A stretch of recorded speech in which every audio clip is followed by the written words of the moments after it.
Bogus खरेदी, हवाला dealer आणि आयकर विभागाची अचूक कारवाई.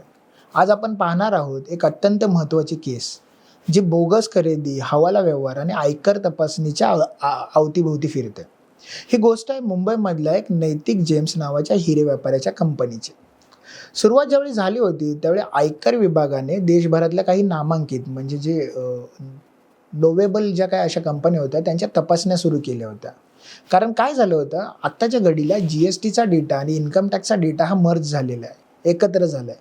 त्यामुळे प्रत्येक कंपनीने दाखवलेली खरेदीचे व्यवहार हे प्रॉपर आहेत का नाही ते चेक करण्यासाठी डिपार्टमेंटने एक मोहीम आखली. हे बघायला आयकर विभाग सज्ज झाला होता आणि मग याच तपासणीमध्ये अनेक कंपन्यांच्या खरेदी बिलं हे एक राजेंद्र जैन ग्रुप नावाच्या एका प्रसिद्ध हवाला नेटवर्कशी जोडलेली आढळली. आता प्रॉब्लेम असा झाला की हा ग्रुप आधीच तपासात आला होता. त्यांच्या वतीने केवळ बनावट बिलं दिली जात होती, म्हणजे मार्केटमध्ये ती कंपनी जी होती ती फक्त आणि फक्त बनावट बिलं देत होती. म्हणून काय आलं की कधीच खरेदी या सगळ्यांमध्ये झाली नव्हती, फक्त कागदपत्रावरती झाली होती. मग नैतिक जेम्स या कंपनीने या ग्रुपकडून लाखो रुपयांची हिरे खरेदी दाखवली होती, पण आयकर विभागाच्या मते ही खरेदी प्रत्यक्षात झाली नव्हती, केवळ खर्च वाढवण्यासाठी कागदपत्र नोंदवली होती. आता इथे आयकर विभागाचे म्हणजे इन्कम टॅक्स डिपार्टमेंटचे 3 सेक्शन्स महत्त्वाचे लागू होतात. सगळ्यात पहिलं सेक्शन्स म्हणजे सेक्शन 69C. जर एखाद्या खर्चाचं स्पष्टीकरण देता आलं नाही तर तो खर्च अनएक्सप्लेन एक्सपेंडिचर म्हणून मानला जातो आणि तो तुमच्या उत्पन्नात धरला जातो. दुसरं सेक्शन लागतं ते सेक्शन 40A सबसेक्शन 3. जर कोणत्याही पाठपुरावादाराला 20,000पेक्षा जास्त रक्कम रोख स्वरूपात म्हणजे कॅश स्वरूपात जर तुम्ही दिली तर तो खर्च आयकर विभाग कधीच मान्य करत नाही, म्हणजे तो कन्सिडर नाही करत. आणि तिसरं सेक्शन म्हणजे 153C. जर कोणत्याही तिसऱ्या व्यक्तीवर उदाहरणार्थ हवाला डीलरचा शोध घेऊन माहिती मिळाली आणि ती दुसऱ्या व्यक्तीच्या व्यवहारावरती परिणाम करत असेल तर त्यावरून थेट तपासणी सुरू करता येते. मग आता ह्या 3 कलमांच्या आधारे नैतिक जेम्स सारख्या अनेक कंपन्यांना नोटीस पाठवण्यात आली.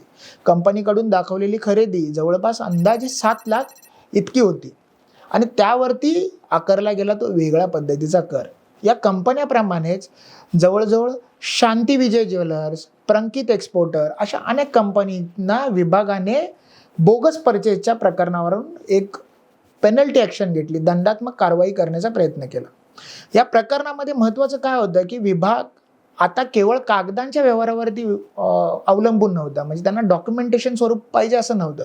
त्यांच्याकडे होते GSTचा डेटा, बँक व्यवहार आणि हवाला डीलरचे स्टेटमेंट्स. त्यामुळे तुम्ही सर्व खर्च दाखवताय, पण प्रत्यक्षात त्या वस्तू घेतल्यात का, तो जर खर्च बनावट मानला जातो. आणि जर पुरावे नसतील तर तुमच्याकडे जर पुरावेच नसतील, जसं बिल असेल, पेमेंट असेल, डिलिव्हरी चलन्स असतील, स्टॉक रजिस्टर असेल, तर या विभाग त्या खर्चाची परवानगीच देत नाही.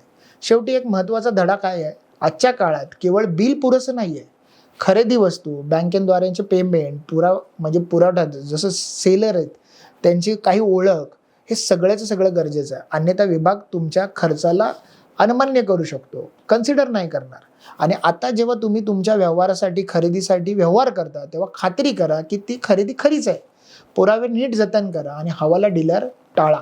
कारण एक चुकीचं नाव, एक संशयास्पद सेलर किंवा एक सप्लायर आणि लाखोंचा बनावटाचा खर्च हे सगळं तुमचं उत्पन्न म्हणून धरलं जाईल आणि कर दंडासह भरावं लागेल. म्हणजे ह्या सगळ्यांमध्ये पेनल्टी पण इन्क्लूड केली जाईल. GST आणि आयकर विभागाच्या एकत्र डेटामुळे आता फसवणूक लपवणं जवळजवळ अशक्य झालेलं आहे. अगदी योग्य व्यवहार करा, योग्य कर भरा आणि हवाला व्यवहारापासून स्वतःला दूर ठेवा.